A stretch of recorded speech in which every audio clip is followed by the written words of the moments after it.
The air in the grand chancel of the Cathar Concordium did not move.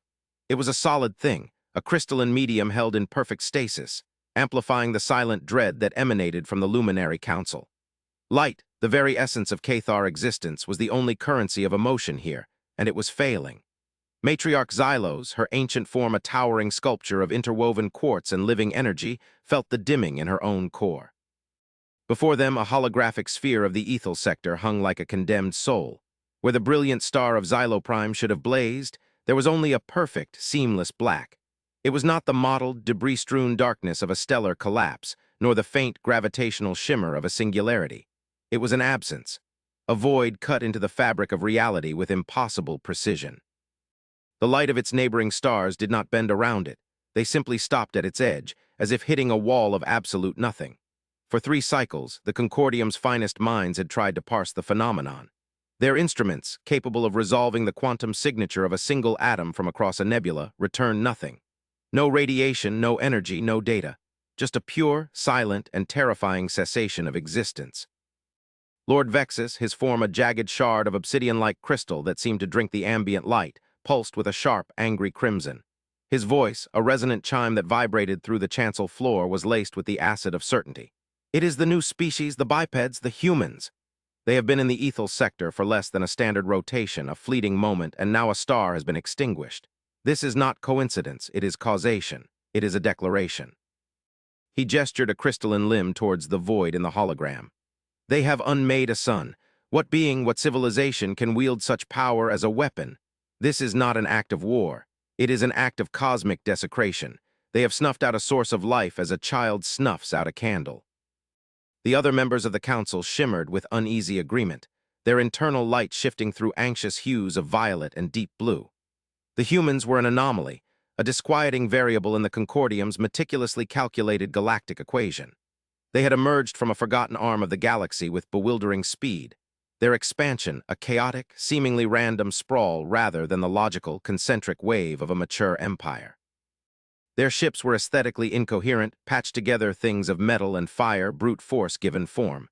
They were biological, ephemeral beings of soft flesh and flowing liquid, their brief lifespans a mockery of the Cathar's geological patience.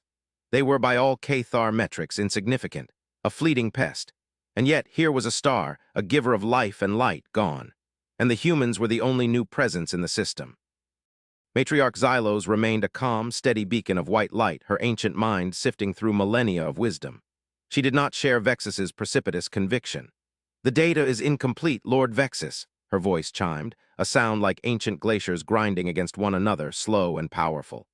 "To unmake a star would require an energy expenditure that would have scorched this entire quadrant of the galaxy. We detected no such release. We detected nothing. This is not the signature of a weapon as we understand it.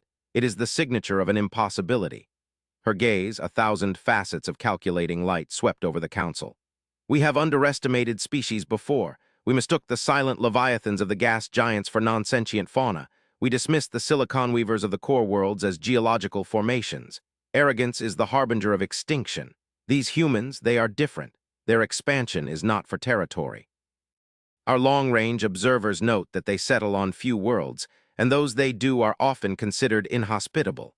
They seem to be searching, not conquering." "They are searching for more suns to extinguish," Vexus countered, his crimson light flaring. "It is a test, a demonstration. They have unsheathed a claw to show us they have them.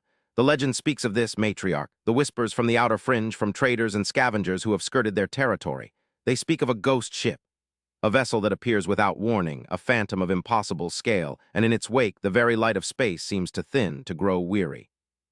They thought it was a spacer's tale, a ghost story to tell over Ionale, but now a star has vanished. The legend has found its truth in our skies. They are silencing the stars, and we are next." The chamber fell into a profound silence, the only movement the slow, anxious pulsing of the council members' internal light. The legend of the ghost ship. It had been dismissed as myth, the product of overstimulated organic minds. A ship so vast it blocked out constellations, so black it could not be seen, only perceived by the hole it tore in the starfield. A ship that did not travel but simply arrived. And now the evidence hung before them, a perfect circle of nothing where a sun had been. The concept was so alien, so fundamentally wrong, that it bypassed reason and struck directly at the Cathar's primal ancestral core. They were beings of light. Their consciousness, their society, their very biology was predicated on the predictable, eternal dance of stars. A being that could end that dance was a being that could end them. "We have sent them communiques."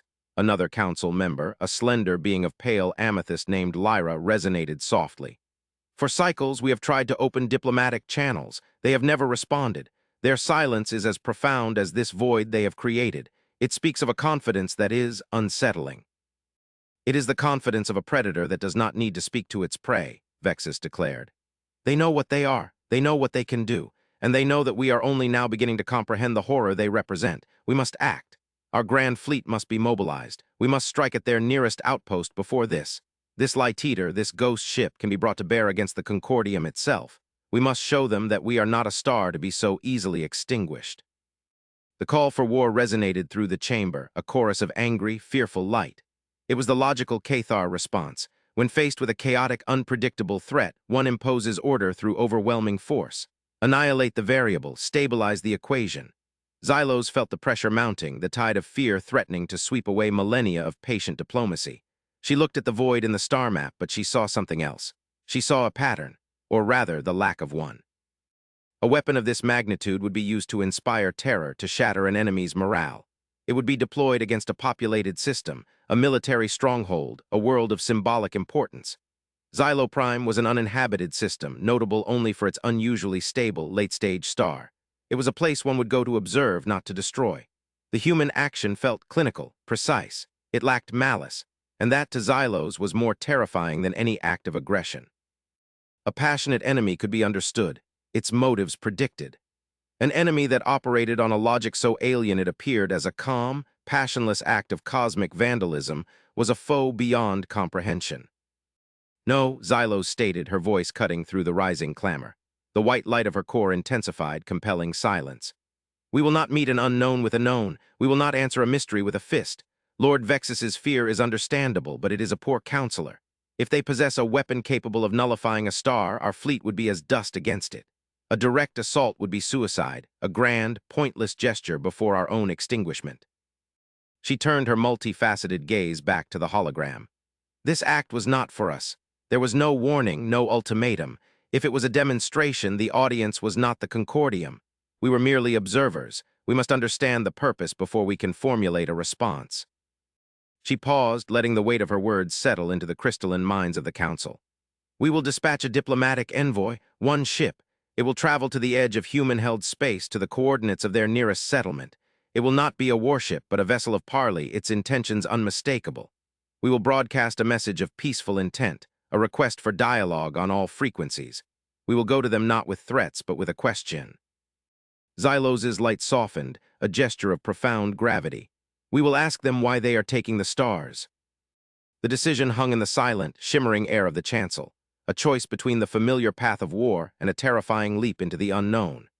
To face a potential god-killer with an open hand instead of a raised shield was an act of faith so profound it bordered on madness. But as the council members looked again at the perfect, silent void on their map, they felt a chill that energy shields and particle beams could not deflect.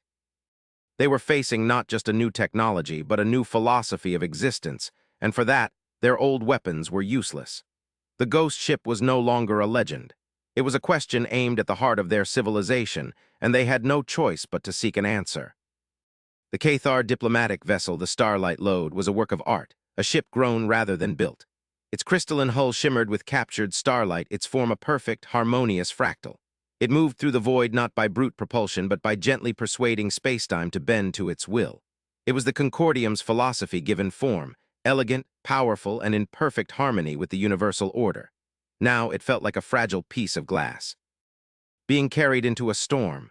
Diplomat Lyra, whose amethyst form now held the full weight of her civilization's hope and fear, stood on the observation bridge.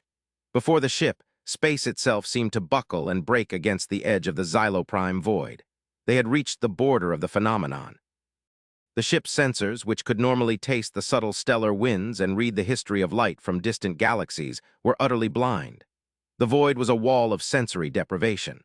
The ship's navigator, a stocky Cathar of green jade, reported that spacetime within the sphere was unnaturally flat. There was no gravitational curve from the missing star, no echo of its former mass. It was as if it had been surgically removed from the universe, the wound cauterized with impossible precision, leaving no scar. The crew moved in hushed reverence, their internal lights muted to a low, anxious thrum. They were sailing the coast of non-existence. "We are broadcasting the diplomatic signal on all known frequencies," the communications officer chimed, his voice thin. "There is no response. Human space is silent." Lyra gazed into the perfect blackness, her mind struggling to reconcile what she was seeing with a lifetime of understanding physics. The stories of the ghost ship had described it as a darkness that consumed light. But this was something more profound. It did not consume, it negated. It was the physical manifestation of the word no. "Continue the broadcast," Lyra instructed, her own light a steady, calming lavender. "Maintain our course to the rendezvous point.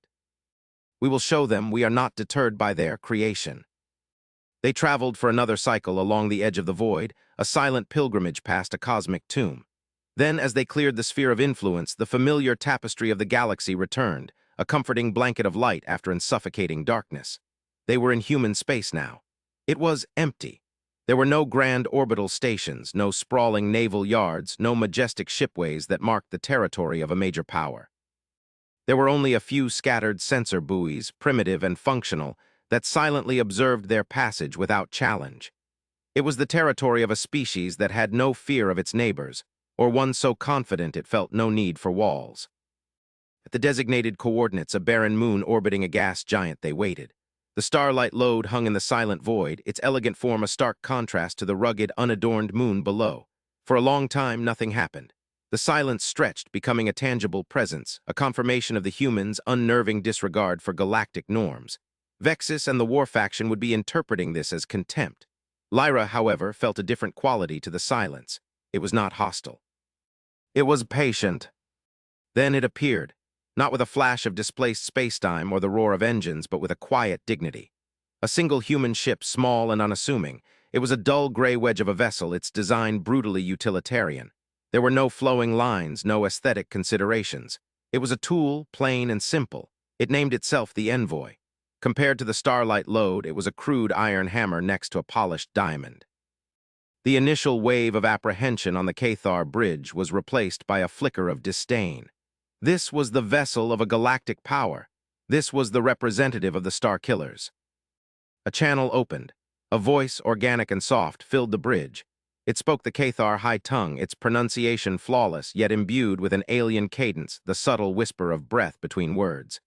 "This is Ambassador Eva Restover of the Human Systems Alliance. We receive you, Starlight Lode. Welcome to our space." The message was disarmingly simple, polite even. Lyra felt a surge of cognitive dissonance. She had prepared for threats, for arrogant silence, for a display of overwhelming power. She had not prepared for courtesy. "This is Diplomat Lyra of the Cathar Concordium," she responded, her own voice resonating through the ship-to-ship comms. "We have come to seek dialogue. An event has occurred in the Xylo Prime system. A star has been extinguished. The system was under your recent observation. We request an explanation." There was a pause, a moment of silence that felt different from the one before. It was not empty, but filled with a sense of consideration. "We understand your concern," Ambassador Restova's voice replied. "The phenomenon you observed is not an act of aggression. Its purpose is difficult to explain through remote communication. The concepts do not translate easily. To facilitate understanding, we invite you to come aboard the Envoy. We can speak directly." The invitation was another violation of protocol. One does not invite a first contact envoy onto one's own ship. It was a security risk, a gesture of either supreme confidence or incredible naivety. On the Cathar bridge, lights flickered wit. Suspicion. Was it a trap? A way to capture a high-ranking diplomat? Lyra considered the options. To refuse would be to end the dialogue before it began, an admission of fear. To accept was to place her life and the honor of the Concordium in the hands of these unpredictable, soft-bodied aliens. She looked at the small, plain ship hanging in the void, and then back at the memory of the perfect, terrifying darkness that had swallowed a star. The greater risk, she decided, was not in what the humans might do to her, but in failing to understand what they had already done. "We accept your invitation, Ambassador," Lyra chimed, her own core resonating with a decision that would either save her people or doom them. The interior of the human ship was as utilitarian as its exterior. The air was thick with a strange mixture of gases, humid and warm, and it smelled of life, of organic processes that were fundamentally alien to the sterile, crystalline Cathar. Lyra and her two guards, their forms shimmering uneasily in the dim, yellow-toned lighting, were met by the ambassador herself. Eva Rostova was small, fragile. Her body was a collection of soft tissues and delicate bone structures, her skin a pale, thin membrane. She was encased in a suit that maintained her environment, but her face was visible through a transparent plate. It was a mutable, expressive thing, the small muscles around her eyes and mouth shifting in ways the Cathar could not interpret. She made a gesture, a slight inclination of her head that the universal translator identified as a sign of respect. "Diplomat Lyra," Rostova said, her voice softer in person, less filtered by the comm system. "Thank you for your courage in coming here. Please follow me." She led them to a chamber, a simple room with a large, dark viewport and a single table. The Cathar remained standing, their crystalline forms rigid and alert. Rostova took a seat, a gesture of relaxation that seemed utterly out of place given the gravity of the situation. "You asked for an explanation," she began, her gaze directed not at Lyra, but at the starfield visible through the viewport. "What you witnessed at Xylo Prime was not destruction. It was an act of shielding, of quarantine." Lyra pulsed with a skeptical, deep purple light. "Quarantine? You quarantine a system by removing its star? That is a semantic absurdity, Ambassador. You have created a zone of absolute null energy. You have unmade matter and energy on a scale we thought purely theoretical. That is not a shield. It is an eraser." Rostova's face shifted into what the translator identified as a look of sadness. It was a foreign, unsettling expression. "We did not unmake the star," she said softly. "We have contained it. The star Xylo Prime was dying. It was nearing the end of its life cycle, a natural, beautiful process. But we have learned that the death of a star is not as quiet as your science suggests." She gestured to the viewport, and the image on it changed. It was no longer a simple view of space, but a complex data visualization, layers of information overlaid on the stars. The Cathar's optical senses, far more advanced than a human's, could perceive the subtle energies the display was illustrating. "Our understanding of the universe is layered," Rostova explained. "There are dimensions beyond the familiar four of spacetime, subrealities, quantum substrates. We are only just beginning to perceive them, and in one of these substrates we discovered something terrifying." The display focused on a simulation of a dying star. As it went supernova, a new energy signature appeared on the visualization, something the Cathar had never seen before. It was a chaotic, agonizing wave of psychic energy, a shriek that echoed not in sound, but in consciousness itself. "We call it the death echo," Rostova said, her voice barely a whisper. "It is the collective existential trauma of every living thing that ever evolved in a star's light, from the simplest microbe to the most complex intelligence, released in the star's final moment. It is the ghost of a trillion lives, screaming as their concept of existence is extinguished. It is a wave of pure, undiluted metaphysical pain." Lyra and her guards felt a conceptual chill run through their crystalline matrices. The idea was monstrous, a violation of the clean, elegant physics they held sacred. "Psychic energy? That is the domain of mystics and charlatans," one of the guards chimed, unable to contain his disbelief. Rostova's eyes met his. "Is it? Your own consciousness is a product of complex energy patterns within a crystalline structure. You communicate through modulated light. You perceive emotion as shifts in luminance. You are closer to understanding this than you know. For a biological mind, a mind born of chaos and emotion, direct exposure to a death echo is unraveling. It can shatter civilizations, drive entire species to madness. We have found the ruin. Of worlds that were touched by one. They did not die in fire or war. They simply stopped. Their people lost the will to exist." Lyra stared at the simulation, at the horrifying, silent scream that was radiating from the dying star. Her mind reeled. If this was true, the galaxy was not the peaceful, orderly place she had thought it was. It was a place filled with hidden, screaming ghosts, a cosmic graveyard of unimaginable suffering. "And the human purpose," she resonated, her voice trembling slightly. "What is your role in this cosmic horror?" "We are shepherds," Rostova said, her gaze returning to the starfield. "When we discovered the echoes, we were faced with a choice. We could hide, shield our own worlds, and let the rest of the galaxy go mad, or we could intervene. We chose the latter." She took a deep breath. "The ghost ship, as your legends call it, its true name is the Solitude. It is not a weapon. It is a sanctuary. It generates what we call a zone of stillness. A localized field where the laws of physics are temporarily held in absolute stasis. It creates a pocket of perfect, ordered reality, a bubble of silence that the death echo cannot penetrate. We place a dying star inside this bubble before it collapses. The star dies, but its scream is contained. It passes from the universe in peace, its ghost laid to rest without poisoning its neighbors. The revelation was so vast, so philosophically shattering, that Lyra felt the very structure of her consciousness strain. The humans were not destroyers, they were protectors. They had not extinguished a star out of malice, but shielded the galaxy from its dying scream out of a sense of compassion so profound the Cathar had no word for it. Their random expansion was not random at all. They were racing across the galaxy, hunting for dying stars, not to conquer or colonize, but to serve as cosmic hospice workers. The dimmed light was not an absence of life, but the presence of an unimaginable mercy. Why? Lyra finally asked, the single word carrying the weight of her entire civilization's confusion. Why would you take on such a burden? It is not your duty. You owe nothing to the other species of this galaxy. We were preparing to declare war on you. Eva Rostova looked at Lyra, and for the first time the Cathar diplomat understood the human expression. It was not sadness or pity. It was a look of weary, resolute understanding. Because we know what it's like to scream into the void and have no one answer, she said. Our own history is filled with pain, with self-inflicted wounds and moments of profound despair. We have learned that the only thing more powerful than suffering is the choice to prevent it in others. It is not a duty. It is a privilege. She stood up, her small, fragile form suddenly seeming to possess an immense, ancient strength. Now, if you are willing, I would like to show you. The solitude is nearby. The sight of it broke Lyra's mind.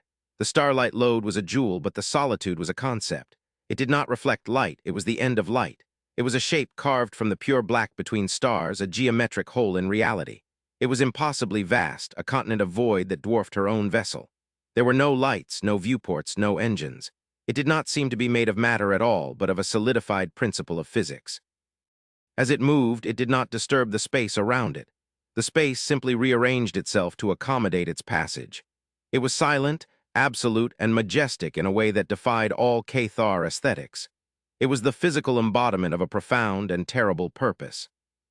They stood on the bridge of the envoy, watching the colossal non-shape drift past.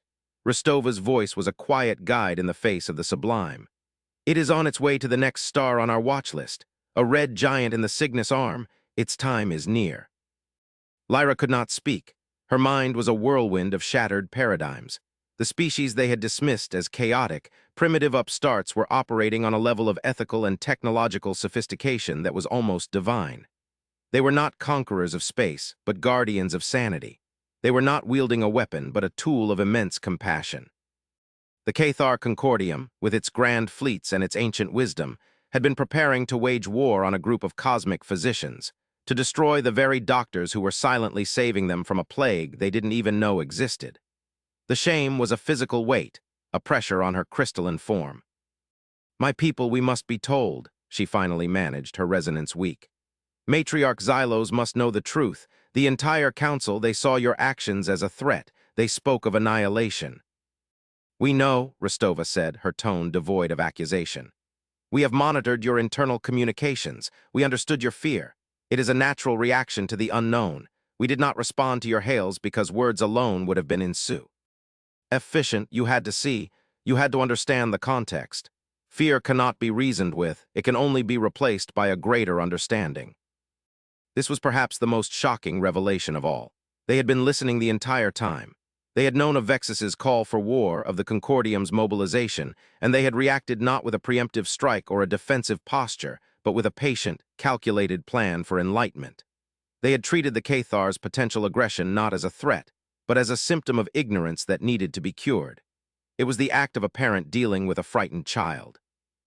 Lyra transmitted her full report back to the Grand Chancellor. She sent the sensor logs, the recordings of her conversation with Ambassador Rostova, the visual data of the solitude. She laid bare the truth in all its terrible, beautiful grandeur. She knew that Vexus would call it a trick, a sophisticated deception.